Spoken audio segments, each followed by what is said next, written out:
Hello again. I would like to talk to you about new change coming to Howler 9.6, and this was a last-minute revamp of the camera stabilization filter under animated and stabilize. And we've made some important changes here to cover some issues that have recently come to our attention. Um, in the case of working with green screens, you'll often see these blue tracking markers, and this is usually put here for doing match moving and that sort of thing. But we realized there was sort of a problem mathematically with this. If you think about it, blue and green, there's not really much of a mathematical difference between them. In the case of green, you have a green channel. In the case of blue, you have a blue channel. They're primary colors. So, I mean, a blue box on a green background is not mathematically going to be a really good point for doing match moving or stabilizing. So what we came up was this ability to turn off individual channels. For example, if you're only looking at the blue channel, then you're going to see basically the computer, the math behind it is going to see this white box on a black background. Or if you turn on just the green channel, you're going to see a black box on a white background. So, or at least the computer is going to think that way. Or you could use some combination of like green and red, or something similar. In another case, we had a piece of glass that we needed to. There were some markers behind a piece of glass that we needed to match, and the reflections on the glass were interfering with this match moving.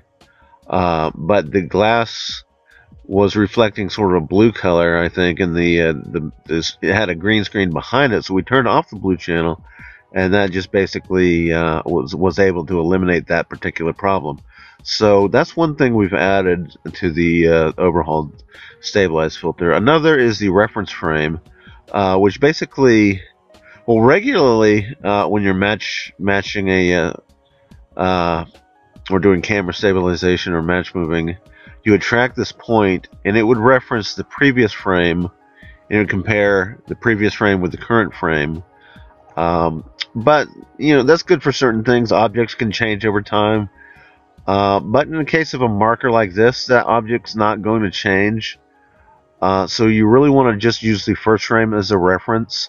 That way you'll have a good solid reference, and you'll get a much better motion tracking evaluation in a lot of cases in that sort of situation. Another thing you'll notice is the fudge factor has been removed, since that was not actually used in this particular tool. It's used on some of the other block matching tools, but here, since you're just tracking one point, it was not really used.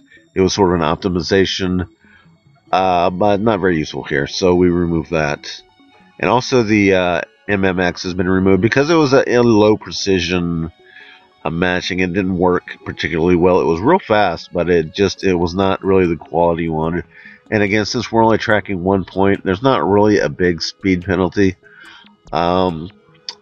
as at least as much as some of the other tools that use motion tracking. So let's just do a quick dry run. Go ahead and select a track point. We're going to just select that area there. Make sure just we have enough of that red box surrounding it. And this isn't moving so fast, so we'll bring the search area down quite a bit. And make sure we're just on the blue channel, because we just want to see this blue. Because like I said, if you had blue and green, it was looking at both of those, it would kind of average out to sort of a gray box on a gray background, at least as far as the computer is concerned. Not that we're converting anything to grayscale, but mathematically it would be the same thing to the computer. The computer doesn't know the difference between green and blue or anything else. It's just summing up values. So we're going to remove the motion. This is a handheld camera, and there's a lot of motion in it. So I'm going to click go. We're on dry run. You can see that it's tracking beautifully. You can see there's a lot of camera motion in this, and we have a couple of options. We can either remove that motion, which is useful for say you wanted to add a background to this, and then you could go ahead and restore the motion, and then you'd have that background moving along with the character. Or another thing you could do is also smooth out the motion. That's like a camera stabilization feature, sort of like a feature you get on some video cameras that will smooth out shaky motion and that sort of thing. So that's about all I've had to share with this new feature. It's something that's just a last second change coming in 9.6. We weren't really planning on it, but we just kind of saw the need. Would like to thank Hollywood Camera Works for providing green screen footage, some great footage for artists to get experience and practice with doing compositing work. So go to their website and download some of their green screen footage for doing your own tests of compositing and match moving and that kind of thing. So thanks for watching, and ta-ta for now. I'm going to go ahead and run this and let it do a stabilization on this, and it should look pretty good, I'm hoping. So if you look on our tutorials, you should probably see, hopefully we'll have a video of this with some background composited in, and some other compositing work we've been doing lately too, so keep an eye out open for that. Thanks for watching. Keep an eye out for Howler 9.6 coming presently. Should be going out to current users within the next few days, so there you have it. Thanks again.